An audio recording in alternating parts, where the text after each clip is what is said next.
Lazy people use their own money. And that's because I have spent much of my life raising capital. The reason I had to learn to raise money was because I had no money.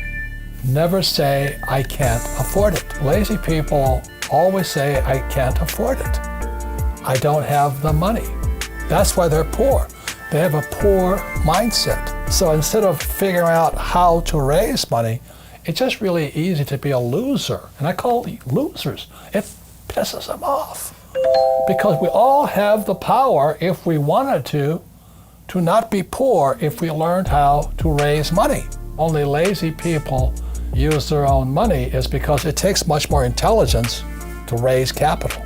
My rich dad forbade me from ever saying, I can't afford it. He says, figure out how you can afford it. How can you do something? Figure out how you can do something. Most of the projects I've started, I've never had any money. I like not having money because it forces me to think. I get creative. I have to educate myself. I have to talk to rich guys. Hey, how'd you do this? How'd you do that? How'd you do that? And what has happened to me, I just turned 72, I've never needed money. Because if I need money, I figure out how to raise it. It's easy to say I can't afford it. All the poor people say I can't afford it. All the poor people say, well, let's tax the rich. All the poor people are saying, well, give me a free education, free food, free schooling, free manicures, free pedicures. There's laziness, my opinion.